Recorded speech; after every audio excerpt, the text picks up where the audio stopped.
Hoje você vai acompanhar uma pequena parte da história da Dona Maria Divina, a aposentada que se transformou em construtora de árvores.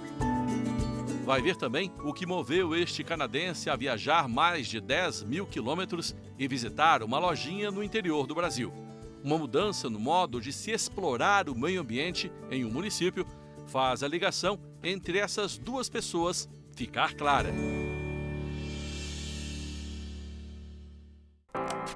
Para explicar isso, é preciso falarmos de história. Este aí é o mapa político do Brasil em 1789. O Acre ainda pertencia à Bolívia. O norte era formado apenas pelo então Grão-Pará. No nordeste, Maranhão, Bahia e Pernambuco, que descia até se encontrar com Minas Gerais, ainda sem o triângulo. No centro-oeste, dois enormes estados de Mato Grosso e Goiás, com Z. São Paulo também era um estado maior. Olha aí ao lado quanta diferença em relação ao mapa de hoje. Houve uma grande mudança. Vamos nos concentrar neste mapa atual do estado de Goiás. No século XIX, toda essa região fazia parte do município de Lusiânia. Para se ter uma ideia, Brasília, Novo Gama, Valparaíso, Cidade Ocidental e Cristalina pertenciam, todos esses municípios, a Lusiânia. Se houve mudanças no país e nos estados, houve também nos municípios. Cristalina foi criado em 1916, ao se desligar de Lusiânia. Era a época de um grande avanço econômico, com a exploração mineral de cristais. Esse período até a década de 70 do século passado, década de 80, o cristal sempre foi o carro-chefe da economia local, com seus altos e baixos, né? Tanto que quando uma pessoa acertava em uma mina aqui, a gente falava que o fulano bamburrou, ou seja, achou uma descoberta de cristal, tirou muito e conseguiu vender. 81% da crosta terrestre são compostos por sílica, um mineral que se apresenta em 17 formas na natureza. Uma delas é o cristal. O de Cristalina é diferente dos demais. Tem mais de 99,9% de pureza. Em pedras assim, geólogos querem encontrar pouca concentração de boro, alumínio e ferro, que prejudicam o aproveitamento. O ferro, ele oxida o filete do silício. Então, você tem que ter baixo teor de ferro. Nós temos aqui em torno de 13 partículas por milhão de ferro. Alumínio, nós temos menos que 2, às vezes porque nem foi detectado. Então nós temos baixo teor de ferro, alumínio, boro, e temos um alto teor de SiO2, sílica.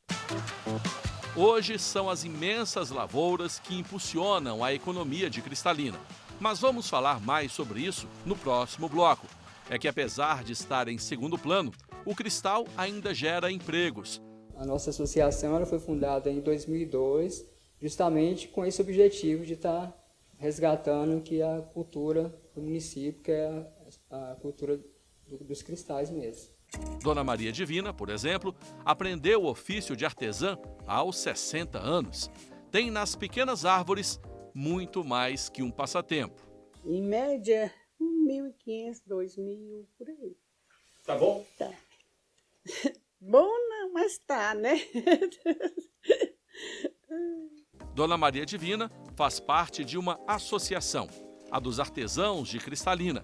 40 pessoas que sobrevivem do cristal. Bem, não só dele. Quando a gente fala do cristal, é importante a gente salientar que Cristalina se transformou também em um centro comercializador de pedras. Pois vocês visitaram algumas lojas e perceberam que tem pedras que não são produzidas no nosso município. Vêm de outras cidades, outros estados. O aposentado Richard Hunter morou no Brasil na década de 1980. Contou histórias à esposa e ela veio, pela primeira vez, comprovar se são reais. Para mostrar para ela tudo do Brasil. fantástico aqui. Clima, pessoas, cidades bonito e grandão também. Cidades grandes, sim. O casal passou pelo Rio, São Paulo, Brasília e Cristalina. Veio atrás das pedras. Vou levar pouquinhos dessas, tá? Exato. Lembranças do Brasil. O cristal nunca deixou de ser também um fator importante no município, tanto por causa da sua cultura, pelo o fascínio e a beleza dos cristais, que encanta vários turistas, não só do Brasil como do exterior. Então, o cristal ainda tem uma importância muito grande aqui no município. Com o baixo valor do cristal, com o advento da lei dos crimes ambientais de 1998, então isso tornou ainda menos atrativo.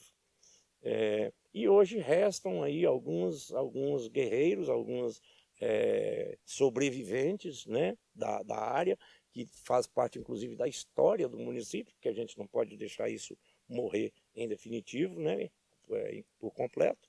Então, sim, existem esses vários guerreiros e hoje a economia dos cristais está mais voltada para o lado do artesanato. A Lei de Crimes Ambientais, citada pelo Eduardo, estabelece sanções a quem danificar o meio ambiente. Por isso, impõe limites. Essa palavra não faz parte do vocabulário do Lindomir. Ele descobriu, meio que por acaso, que tinha aptidão para o artesanato. Hoje é ourives também, mas se não tivesse nascido em Cristalina... Eu não saberia, né? A minha vida toda eu mexi com pedras. Mas não era ourives, mas eu trabalhava com pedras. O fato do senhor ter nascido aqui contribuiu para isso? Com certeza. Sim, com certeza. Já nasce no meio dos cristais, da energia positiva de Cristalina. Energia positiva, esoterismo. Isso gira em torno do cristal, formado por quartzo, o elemento mais antigo do planeta.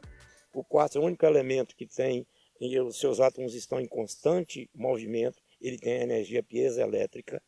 A partir do atrito de quartzo com quartzo, gera-se energia. Então, toda a sabedoria está contida nos quartzos. É assim creem os esotéricos. E é lógico, né? É uma coisa lógica e eu acredito na lógica.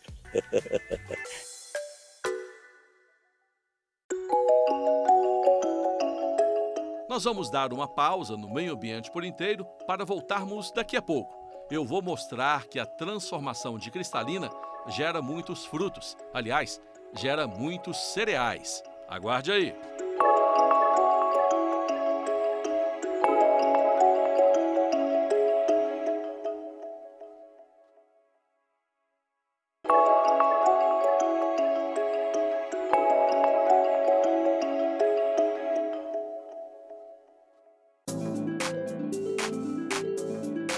No primeiro bloco do Meio Ambiente por Inteiro, você viu que o território do Brasil passou por muitas mudanças ao longo do tempo. E os municípios acompanharam essas transformações. Viu que Cristalina, em Goiás, teve auge na exploração de cristais por 50 anos. E neste bloco nós vamos falar da agricultura de Cristalina. Aqui a tecnologia faz toda a diferença. A produção do Meio Ambiente por Inteiro conseguiu pra gente este livrinho aqui, ó, com informações da agricultura daqui. Eu li e já posso adiantar alguma coisa. São números impressionantes que eu encontrei aqui.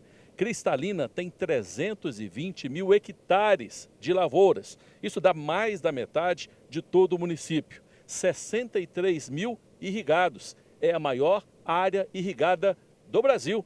Nós estamos indo agora a uma fazenda para você saber mais que tipo de produção é feita aqui em Cristalina. Vamos lá.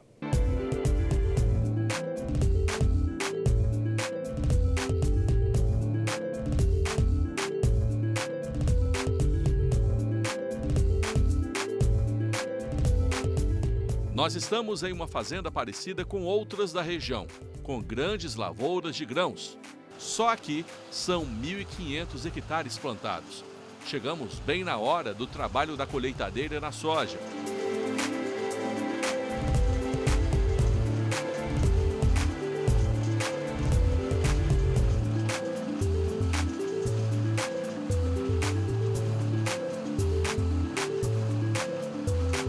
tráfego de caminhões é intenso e esse movimento não é exclusivo no verão, quando chove muito por aqui.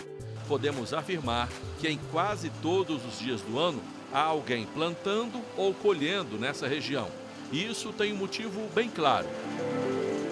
É pela alta tecnologia empregada no município, principalmente no tocante à irrigação, utilizando a água das chuvas, o excedente da água das chuvas que é armazenado em represas, nos rios, riachos e veredas. E essa água permite cultivar no período seco diversas culturas. O município tem uma diversidade de culturas enorme, aproximadamente 40 culturas distintas, e produz o ano todo. Planta e colhe o ano todo. Isso faz com que Cristalina esteja sempre entre os primeiros colocados no ranking do PIB agropecuário do país. Houve uma transformação de município referência na extração de cristais a exemplo de grande produção de alimentos.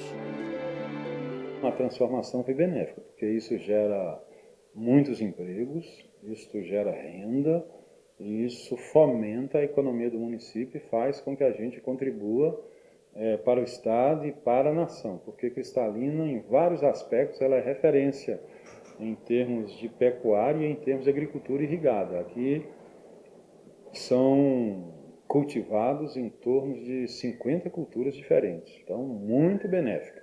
Quem falar o contrário não está carregando a verdade. Como já falamos aqui no Meio Ambiente por Inteiro, só é possível alcançar tanto sucesso com respeito ao meio ambiente. Quem não faz isso perde mercado, perde dinheiro. O agricultor ele é o principal interessado em preservar o meio ambiente, porque a água depende da preservação do meio ambiente, das veredas, das nascentes, entendeu? Então ele é um produtor, a gente chama de água, é o produtor rural. E hoje a preocupação assim, do produtor sempre foi, na verdade, preservar os recursos hídricos, usar a natureza de uma forma inteligente, a seu favor e a favor da sociedade. A partir da década de 80 para cá, o cristal foi dando lugar para a agricultura. E hoje o que comanda o município realmente é o agronegócio, principalmente com a agricultura irrigada. Eu digo que Cristalina é muito feliz porque ela forneceu para a sua gente, para quem passou por aqui, riquezas tanto no seu solo, que são os minerais, no subsolo, que são os minerais, né, o nosso cristal, e um solo que acabou ficando fértil, propício para a agricultura, por causa da altitude, por causa do clima. Hoje o que tem de mais moderno no Brasil e no mundo é empregado em Cristalina. Nós podemos ficar orgulhosos porque o que tem de melhor é utilizado no município. São máquinas modernas, de diversas marcas, e o produtor cada vez mais está investindo em tecnologia, agricultura de precisão, mapeamento por satélite, né, controle inclusive na parte de irrigação dos recursos hídricos para evitar o desperdício de água. Então nós temos o acompanhamento de profissionais que fazem esse trabalho de monitoramento do uso da água, inclusive do gasto de energia. Nessa propriedade mesmo nós acompanhamos para assim, utilizar a energia de uma forma mais racional e os recursos hídricos também de uma forma o mais racional possível. Apesar do sucesso claro do agronegócio, tem muita gente que tem nos cristais o que precisa para desenvolver arte. Hoje aqui a gente tem no mercado cristal, aqui em Cristalina, a gente atende os turistas e ele pode chegar, escolher um cristal. Nós temos aqui a nossa oficina, o lapidário, ourives, e transformar essa pedra bruta em uma joia, como você disse, uma arte mesmo. Os cristais marcaram o passado do município. Nesta parede estão registrados, em jornais antigos, a época áurea de Cristalina. As publicações são do início do século XX. Ser tema da manchete da capa, em jornal do interior, era motivo de comemoração. Esta aí chama a atenção. Cristalina sentia falta de combustível, sinal de que a produção estava acelerada. Os cristais ainda estão presentes e vão continuar na história de Cristalina, não como protagonistas, mas isso não tem muita importância. Eu vejo que daqui a 30 anos que o cristal ele vai estar em evidência ainda, ele nunca vai deixar de ser evidência. Lógico que a agricultura ela é muito forte, mas o cristal nunca vai deixar de ter sua importância na economia do município. Para isso, o cristal se reinventa. Foi muito usado como matéria-prima de componentes eletrônicos, agora para se fazer artesanato e fonte de esoterismo. O futuro aponta para um setor até agora pouco explorado no município, o turismo. Como Cristalina fica perto do Distrito Federal e também de Goiânia, nada melhor que atrair quem mora por lá para ver as belezas daqui. E uma das atrações turísticas é essa, a Pedra do Chapéu. É uma pedra de quartzito de 14 metros por 7, pesa aproximadamente 500 toneladas e o curioso é que ela está aqui em cima com apoio ali de mais ou menos 1 metro. Dá um certo medo ficar aqui, viu?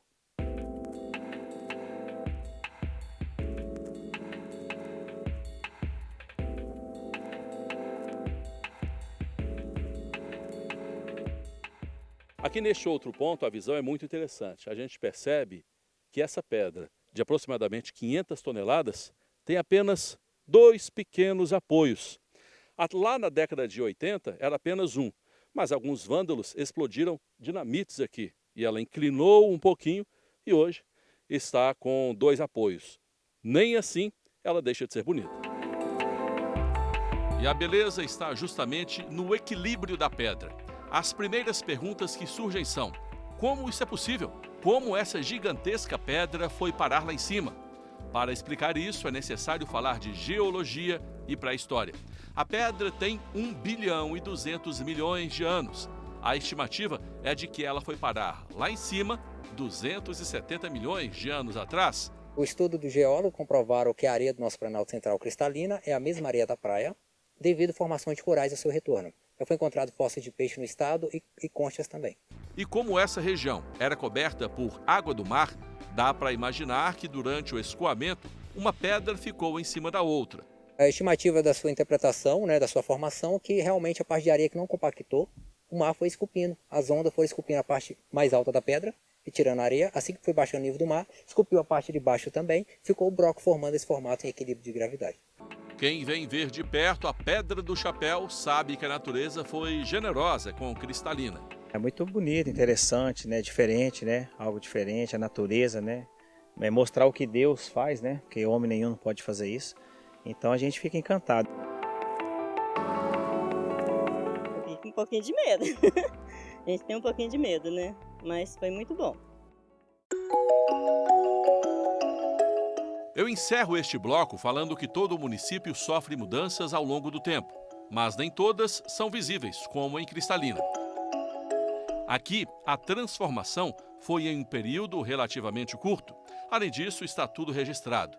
Quem sabe daqui a alguns anos poderemos mostrar o caminho dessa transformação. Aliás, caminho é feito ao caminhar, No próximo bloco, Leonardo Ferreira vai apresentar a você um homem que deu nome a uma cidade. Ele é testemunha da mudança de São Sebastião, no Distrito Federal. Adianto que ele vai contar histórias muito interessantes. Aguarde aí, o Meio Ambiente por Inteiro volta já.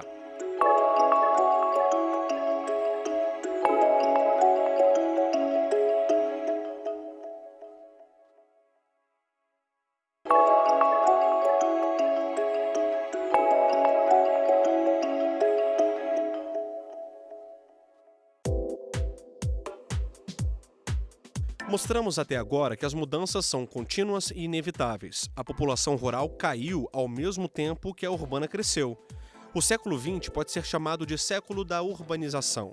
Depois da Revolução Industrial, as cidades cresceram de forma acelerada, por basicamente 2 motivos: a necessidade de mão de obra nas fábricas e redução de trabalhadores no campo. Boa parte de quem morava no campo veio para a cidade para tentar a vida, conseguir emprego e oferecer um estudo mais digno para os filhos. Foi um caminho sem volta.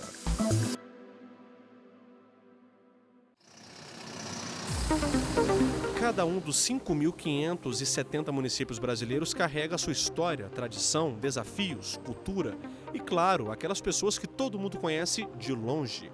O Meio Ambiente por Inteiro vai contar a história de São Sebastião, região administrativa do Distrito Federal, a 15 minutos da área central de Brasília. A cidade é um exemplo de como o cimento e o asfalto tomaram conta de áreas que um dia foram produtoras de alimentos. Iniciou assim, com pequenas propriedades rurais, agricultura familiar, como nós consideramos hoje, e algumas áreas elas foram se desenvolvendo até se tornarem grandes produtoras, como nós temos hoje aqui na região, na área rural de São Sebastião. E após isso, em 1993, por um decreto publicado em Diário Oficial, o governador à época criou a região administrativa, a RA14 São Sebastião.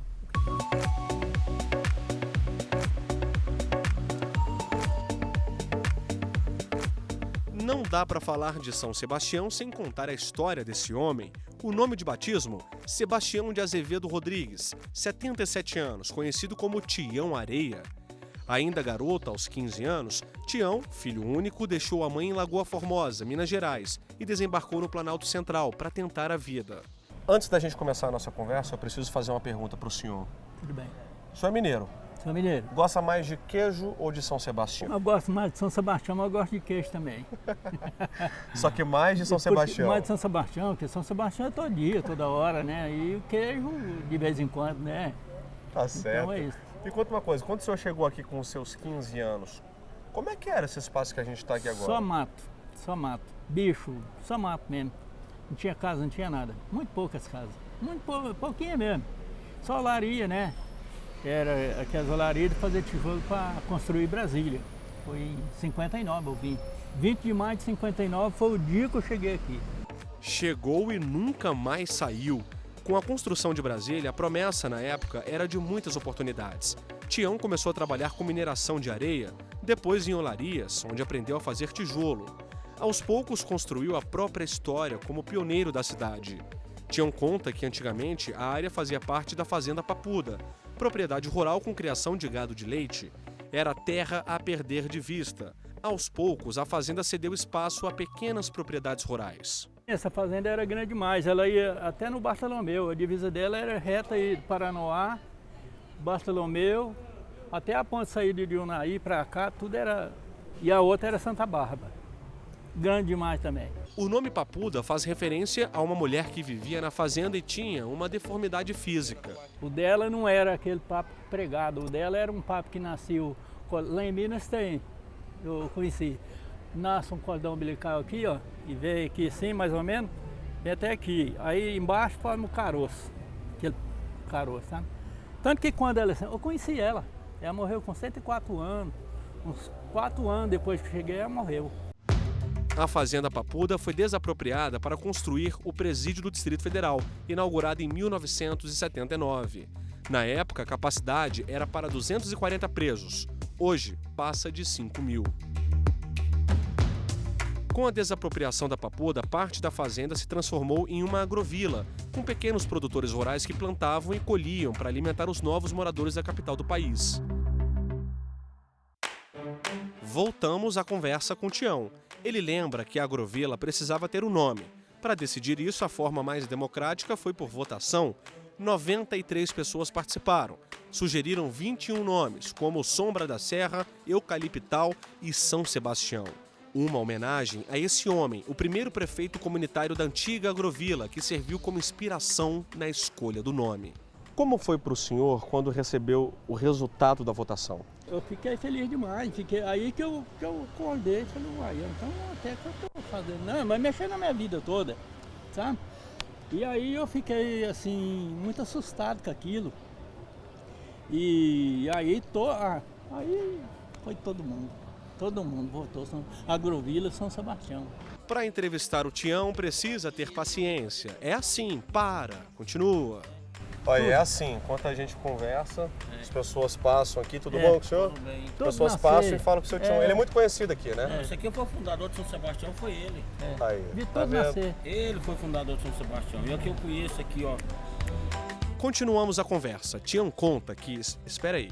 Lembra que eu acabei de falar da paciência na hora da entrevista? Opa, como é que tá? Aí, esse aqui... Tudo bem? Boa tarde. Esse aqui também veio aí, menininho. Ó, em 5 minutos, segundo a pessoa que passa para falar com o seu Tião. É desse jeito. Tá muito novinho, vamos esperar um pouquinho. Muito novinho. Hoje ele tá rico, graças a Deus. Graças a Deus. Tião é um contador de histórias. Como diz a expressão, tem memória de elefante. Ele lembra de tudo nos mínimos detalhes. Estava contando para mim que nesse espaço onde nós estamos, quando ele chegou em 1959, era cerrado preservado. Anos depois, na época da Agrovila, era um curral. Em 1983, foi inaugurada uma praça nesse espaço, batizada com o nome dele. Ou melhor, como todos conhecem, Tião Areia. Como diz a expressão popular, eu sinto o homem mais feliz do mundo. Tião viveu todas as fases de uma cidade, acompanhou a transformação de perto. O olhar mudou. Para o senhor que é pioneiro da cidade, hoje, olha, esse comércio tão forte, carros passando a todo momento, tudo mudou? Mudou tudo. Isso aqui, se eu subir aqui, ou de pé, ou num caminhão aí carregado de tijolo, o senhor encontrava bando de ema, aqueles trenzão grandão, no meio da estrada assim, que você tinha de... Elas nem corria. Hoje é trânsito. Hoje não tem mais nada. Obviamente, alguns fatores contribuíram hoje para algumas dificuldades que nós temos, como nessa época dos anos 90, a ocupação desordenada do solo, sem o planejamento urbanístico e ambiental adequado para esse fim. E hoje nós temos alguns desafios, como a oferta de infraestrutura nessas áreas que até hoje sofrem com essa questão do adensamento populacional.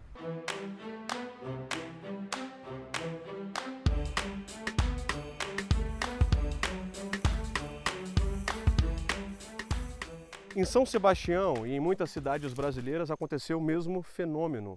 Com a expansão dos centros urbanos, os produtores rurais se sentiram pressionados e aos poucos perderam espaço. Muitos perceberam que era mais lucrativo vender a terra do que cultivá-la. Mas alguns resistiram e conseguiram se manter firmes para continuar a história. Estamos na propriedade do Lúcio, de 74 anos. Mesmo com a pressão do mercado imobiliário, ele se manteve e não vende a terra por nada. O capim que corta diariamente é para alimentar os animais da propriedade.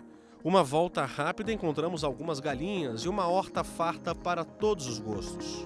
Cebola, alho, alface, beterraba, essas legumes mais necessários para a nossa alimentação a gente planta. Enquanto caminhamos, Lúcio conta que a propriedade tem 2 hectares. 1/4 da área é de cana-de-açúcar. Tem uma explicação. A alimentação para animal é excelente. Gado gosta, cavalo gosta, gente gosta, né? Caldinho de cana moído na hora ali. Lúcio nunca recebeu uma proposta pela área. É bom que continue assim, porque morar perto da cidade, com sossego do campo, é privilégio para poucos. Não por dinheiro nenhum, por apartamento nenhum, por nada lá. Não trocaria. Aqui está eu, minha família quase toda. Só filha e mulher tem 5 morando aqui. Pro resto da minha vida eu acho que vai findar aqui. Estou muito satisfeito onde estou.